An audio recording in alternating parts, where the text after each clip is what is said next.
Red book call చేద్దాం. ఎందుకంటే ఈ రెడ్ బుక్ రాజ్యాంగం వల్ల పెద్దిరెడ్డి మిథున్ రెడ్డి గారు, చెవిరెడ్డి భాస్కర్ రెడ్డి గారు, మన పిన్నెల్లి రామకృష్ణారెడ్డి గారు, జోగి రమేష్ గారు, కాకాని గోవర్ధన్ రెడ్డి గారు, ఇలా చెప్పుకుంటూ పోతే ఈ రోజున ఎలా ఉందంటే అక్రమ కేసులు, అక్రమ అరెస్టులు. రెడ్ బుక్ రాజ్యాంగంలో కోడిని కోసిన కేసు, కేక్ కట్ చేసిన కేసు, అలా అయిపోయింది. ఈ రోజు మన కార్యకర్త కేక్ కట్ చేసినా కూడా కేసేనయ్యా. ఈ రోజున ఇలాంటి ఒక రెడ్ బుక్ మనకు అడ్డమా కాదు. రాష్ట్రంలో భోగి మంటల్లో వేసి ఈ రెడ్ బుక్ రేపు మనం తగలబెడదాము.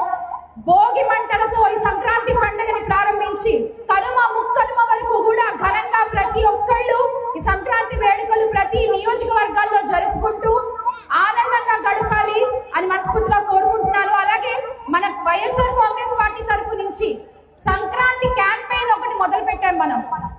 ఇక్కడున్న యువత అంతా కూడా దయచేసి ఈ మాటలు ఒక్కసారి వినాలి.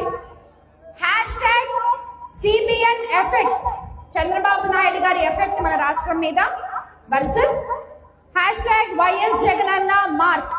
మీ ఊర్లో మీరు వేరే ఊర్ల నుంచి మీ ఊరికి వస్తారు కదా పండక్కి, వచ్చిన యువత అంతా కూడా ఈ బాధ్యతను తీసుకుని మీ ఊర్లో చంద్రబాబు నాయుడు గారి ఎఫెక్ట్ ఎలా ఉంది, అది గుంతల రోడ్లు కావచ్చు, పాడైపోయిన నాడు నేడు స్కూల్స్ నిర్వీర్యం చేయడం కావచ్చు, అలాగే క్రెడిట్ చోరీ కావచ్చు, ఇలా మీకు ఏదైతే చంద్రబాబు నాయుడు గారి ఎఫెక్ట్ కనిపిస్తుందో దాన్ని, అలాగే మీ ఊర్లో జగన్మోహన్ రెడ్డి గారు చేసిన అభివృద్ధి ఏదైతే కనిపిస్తుందో, గ్రామ సచివాలయాలు కావచ్చు, RBK సెంటర్లు కావచ్చు, అన్ని ఇలా విలేజ్ హెల్త్ క్లినిక్లు కావచ్చు, ప్రతిదీ కూడా మీరు పోస్ట్ చేసి ట్యాగ్ చేసి మీ సోషల్ మీడియా హ్యాండిల్స్ లో పెట్టండి.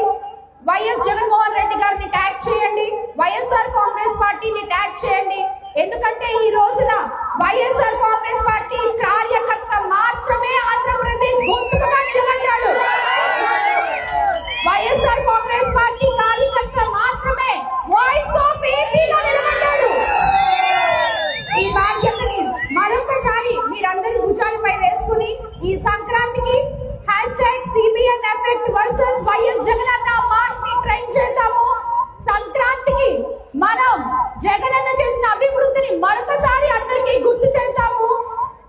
మళ్ళీ 2029లో ఇక్కడ ఎర్రగొండపాలెంలో చంద్రశేఖర్ అన్నని, ఆంధ్ర రాష్ట్రంలో జగన్మోహన్ రెడ్డి గారిని ముఖ్యమంత్రిగా గెలిపించుకోవాలి, ఇక్కడ చంద్రశేఖర్ అన్న ఎమ్మెల్యేగా గెలిపించుకోవాలి అని మరొకసారి మీ అందరికీ గుర్తు చేస్తూ ఈ రోజున ఈ వేదికపై జిల్లా అధ్యక్షులు బూచేపల్లి శివన్న ఇక్కడ లేరు, నిన్నే వచ్చి వెళ్ళారు ఆయనకి, అలాగే జిల్లా ఉన్న బూచేపల్లి వెంకయ్యమ్మ గారికి, రీజనల్ కోఆర్డినేటర్ కారుమూరి నాగేశ్వరరావు గారు ఇందాకే మాట్లాడి వెళ్ళారు, ఆయనకి, పెద్దలు పార్లమెంట్ పరిశీలకులుగా ఉన్న బతుల బ్రహ్మారెడ్డి బాబాయ్కి, అలాగే ఇక్కడ ఉన్న అమడారెడ్డి అన్నకి, వెంకటేశ్వర్లకి, అందరికీ కూడా పేరు పేరున అన్న ఈ బాధ్యతని మీ ఊర్లో కూడా యువత అందరితో కూడా చేయించాలి అని మనస్ఫూర్తిగా కోరుకుంటూ, వేదికపై ఉన్న జెడ్పీటీసీలు, ఎంపీటీసీలు అందరికీ కూడా, మహిళా నాయకులందరికీ మరొకసారి సంక్రాంతి శుభాకాంక్షలు తెలియజేసుకుంటూ ఎర్రగొండ